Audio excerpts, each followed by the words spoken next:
За сайн байна уу? Өнөөдрийн хичээл 3800 номноос бодлого бодно. 3800 номны 2-ын 1-ийн 160. За энэ дээр ямар бодлого байгаа гэхээр M1 мастай M1 мастай 2 бит байгаа. За дунд нь M2 мастай бит шант хэлбэрээр оршин байна. За энэ M2-ийн маст энэ үнцэг нь бол альфа гэдэг өгөгдсөн байгаа. За тэгвэл эндээс бид нар юу болох вэ гэхээр энэ 2 мастай бит нь энэ гадаргуудыг үйлдэхгүй. За энэ бит энэ 2 бит одоо харьцангуй бас үрэлт байхгүй тохиолдолд M2 мастай биеийн хурдтгал M1 мастай биеийн хурдтгалыг тус олно. За энэ дээр бол M2-ийн хурдтгал бол доош чиглэнэ A2. Энэ дээр M1-ийн хурдтгал бол ийшээ гадаг чиглэнэ A1. За хоёр талд нь яг M1 мастай M1 мастай битүүд байгаа учраас эдгээрүүд нь яг ижил хурдтгалтайгаар хоёр тишээгээ хөдлөнө.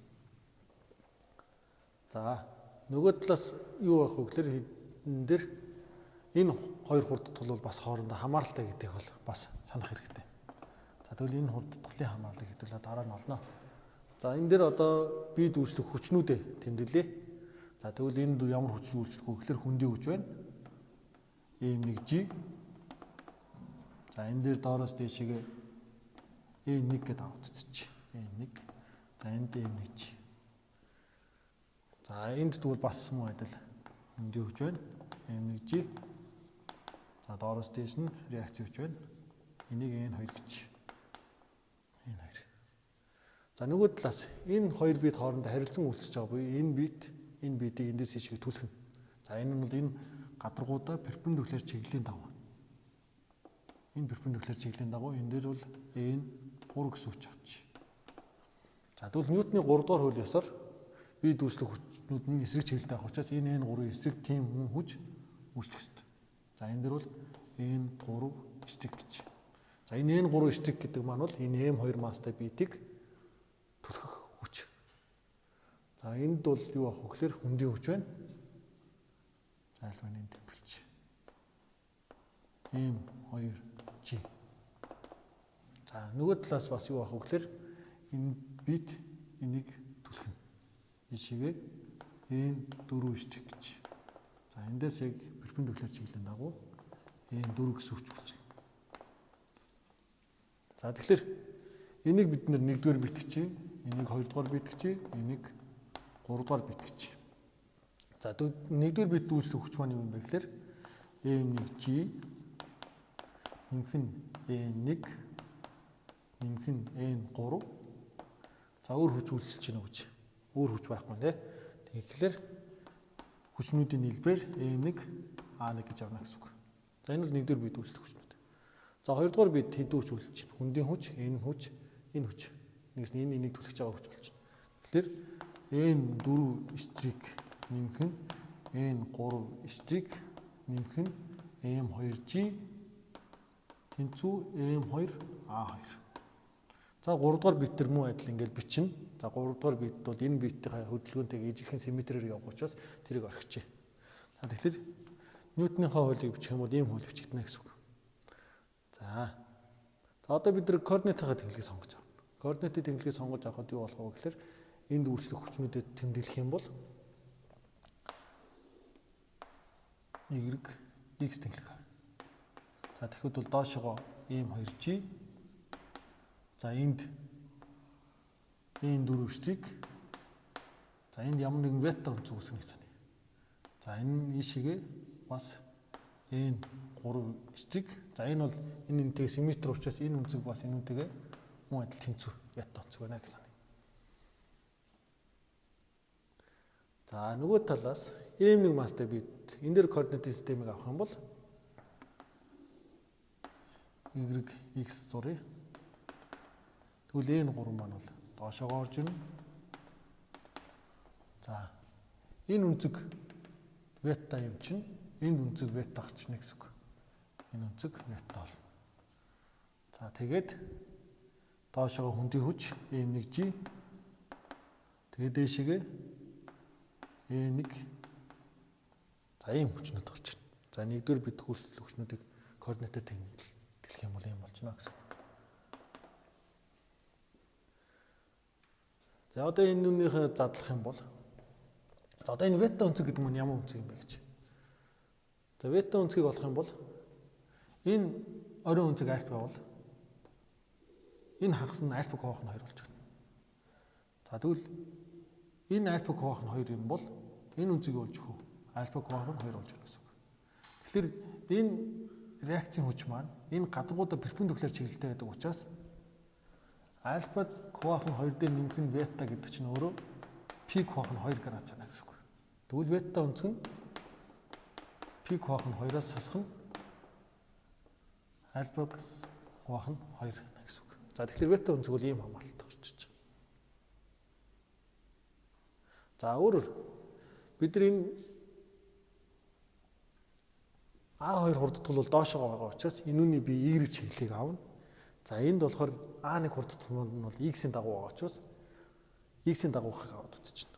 За тэгэх юм бол надад эндээс бол юуг бичээд явах шаардлага вэ гэхээр энэ дөр бол Y-ийг бичээд авах шаардлага байхгүй. Ганцхан юу бичих нь Y-ийг биччихнэ гэсэн үг. За нөгөө талаас юу байгаа вэ гэхээр энэ битүүдийн масс тэнцүү. За энэ хоёр хүч тоо утгаараа тэнцүү. За энэ хоёр дүүл масс ижилхэн юм чи энэ хоёр хүчнүүд бас энэтэй тэнцүү байна гэсэн үг. Тэгэхээр N4, N3, N4 эсрэг N3 эсрэгүүд хоорондоо тоо утгыг бол тэнцүү. За тэгэх юм бол эндээс N4-ийн энэ бол налсан катет болно. Энэ ингээд налсан катет болно. Тэгвэл энэ N4 чинь 2 удаа байна гэж үзээд налсан катет чинь космос байталтай болчихно. За тэгэх юм бол за дээшээ чиглэл эрг биш би доош чиглэлийг эрг авчих юм дээр. За ер нь бол ялгаа байхгүй. За дээшээ чиглэл эрг гэх юм бол эндээс M2G маань доошоо учраас сөрөг тэмдэгтэй болно. M2G сөрөг учраас доошоо учраас сөрөг болно. Энэ хоёр бол дээшээгээ чиглэлтэй учраас эрг болно. Дээрээс нь энэ хоёрын тоо утга тэнцүү. Тэгвэл 2 дахин аавна. N4 үржих нь. За эн чинь налсан катет нь босоо тэнглэл гарчна. Тэгэхээр космос бета тэнцүү M2 A2 хурдтгал чинь доошоо учраас сөрөг тэмдэгтэй тэгээд ингэ хараад байна гэсэн үг. За тэгэхээр би энэ зөвхөн Y тэнглэгдэхийг бичиж байна гэсэн үг. Y тэнглэгдэхийн дагуу энэ бол хөдөлгөөн хийхгүй учраас орхиж байгаа. Доошоо л хөдлөн. За дараа нь энэ дэр энэ бол X чиглийн дагуу хөдлөн. За тэгэхээр энэ бол юуны дагуу хөдөлж байгаа? Үндэсгийн эсрэг катет болчихно. Эсрэг катет гэдэг маань синус болчихно. За тэгвэл N3 синус бета тэнцүү M1 A1 байна гэсэн үг. За энэ бол нэгдүгээр битийн X-ийн дагуу бичээд координат болж. За тэгэхээр энэ хоёр систем төслийг бид нар бодно гэсэн үг. Энэ хоёр систем төслийг. Яг тэгэхээр энүүний бол бидэрт X хэрэггүй. Энүүний хувьд бол Y тэнглэх хэрэггүй. Y-ийн дагуу хөдлөхгүй, X тэнглэхийн дагуу энэ хөдлөхгүй учраас энийг нь орхиж байгаа. За тэгэхээр Y тэнглэхийн дагуу бичлээ, X тэнглэхийн дагуу бичиж байна гэсэн үг.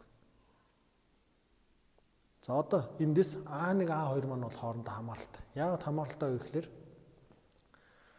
S тэнцүү B0T нэмэх нь AT квадратыг байх нь хэрэгтэй. Буюу S гэдэг зам нь өөрөө хурдтгалтай шууд хамааралтай. За тэгвэл би явсан замыг олох хэлбэрээр хурдтгалыг олж олно гэсэн үг. За тэгвэл анхны тохиолдолд хэдүүлээ зүгээр ингээд төсөлч. Зүгээр анх бол битүүд ингээд байсан гэж саная. Ингээд. За дараа нь бол одоо жишээ нь энэ гурван маань шаантг маань бол ингээд ороод ирсэн гэж саная. За тэгвэл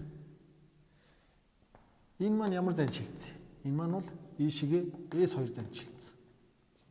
Энэ бит ямар зан шилжсэн? Ийшээгээ S1 зан шилжсэн. За тэгвэл энэ альфа коох нь 2 өнцөг.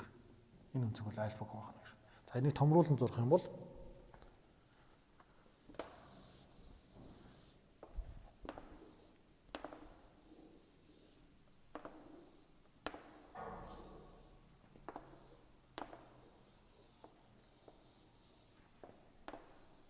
энд альфа коох нь 2 өнцөг. Энэ юу болчих вэ? S2 тал болчихно. Энэ S1 тал болчихно гэсэн үг. Тэгэхээр өнцгийн эсрэг орших катетыг налсан катет харьцуулах юм бол энэ бол танкс альфа байдгүй тангс альфа квах нь 2 болдог гэсэн үг. За тэгвэл эндээс бид юу болж байгаа вэ? S1 чинь A1-тэй шууд хамааралтай юм бол би энийг S1-ийг олох юм бол A1-ийг S2-ыг үрчил тангс альфа квах нь 2 гэж бичих буюу би энийг A1 тэнцүү A2 тангс альфа квах нь 2-тэй тэнцүү байна гэж үзэж болно гэсэн үг. Тэгвэл би A1-ийн хооронд энэ A1-ийн хооронд би A2 тангс альфа квах нь 2-оор орлуулж болно гэсэн үг. За тэгвэл эндээс тэгштэл маань юу болчих вэ гэхээр N3 тэнцүү N1 A2 тангс альфа квах нь 2 болчихно. A1-ийн хооронд би энийг орлуулчихна гэсэн үг. За одоо бета гэдэг үнцэг маань ийм болсон тийм үү? Тэгвэл синус бета гэдэг маань синус бета гэдэг маань юу болчихно? Тэгвэл синус пи квах нь 2-оос хасах нь альфа квах нь 2 буюу синус косинус маань бол 90 градусын фазын зөрүүтэй байдаг буюу энэ би косинус альфа квах нь 2-оос олж болно гэсэн үг. Тэгэхээр би энэ синус байдаг энд хуваах нь одоо орж байна. Синус бетагийн оронд би косинус альфа квах нь 2-ыг орлуулж болно гэсэн үг. Энийг орлуулчихлаа. Тэгвэл би энэ косинус бетагийн оронд юу орлуулж болох вэ? Энэ дээр бол синус альфа квах нь 2-оор орлуулчихна гэсэн үг. Яа тэгэхээр косинус нь бас синустай пи квах нь 2-оор фазын зөрүүтэй. За тэгвэл эндээс юу болж байгаа вэ гэхээр би энэ 3-ыг олчлоо. Энийг авчиад энд орлуулах юм бол тэгштэл юу болж байгаа гэхээр 2 M1 A2 тангас альфа квах нь 2. За тэгээд энэ косинус бета чинь синус альфа квах нь 2-оор болно. Тэгээд синус альфа квах нь 2, косинус альфа квах нь 2 чинь юу болох вэ гэхээр тангас болоод энд квадрат гарч байна. Энэ квадрат гарч байна. Тэгээд хасах нь M2G тэнцүү M2 A2. За эндээс ингээд A2-ыг олох юм бол энэ бол хасах тэмдэгтэй байгаа. Энэ хасах тэмдэг нүүд шаагаараа эерэг болоод энэ хасах тэмдэг наашаа гарч ирээд эерэг болоод A2-ыг хаалтнаас гаргах юм бол A2 маань M2G хуваах нь M2 дээр нэмэх нь 2 M1 тангас альфа квах нь 2-ын квадрат болно гэсэн үг. За энэ бол 2 дугаар биеийн хурдтгал гараад ич. За 1 дугаар биеийн хурдтгал юу болох вэ? 1 дугаар биеийн хурдтгал нь A2-ыг тангас альфа квах нь 2-оор үржүүлэх буюу A1 тэнцүү M2G тангас альфа квах нь 2 хуваах нь M2 нэмэх нь 2 M1 тангас квадрат альфа квах нь 2 болно гэсэн үг. За эндээс ингээд бид энэ биеийн хурдтгал, энэ биеийн хурдтгалыг ингээд олж болж байна гэсэн үг. За тэгэхээр бол эндээс бол бид энэ хоёр биетийн хурдтгал бол энэ дүрсээс хамааралтай буюу явсан замаас хамааралтай гэдэг хурдтгалынхаа хамаарлыг олчиж байна. За энэ бета гэдэг үнцэг маань бол ийм фазын зөрүүтэй учраас космосээс олж байна. Ерөнхийдөө бол Ньютоныхоо 2 дугаар хуулийг ингэж бичээл гол хүчнүүдээ яг тэмдэглэж бичээл координатыг зөв тодорхойлоод проекцлол гаргаад ирэх юм ингээ бодлого бол амархан бодогдно гэсэн үг.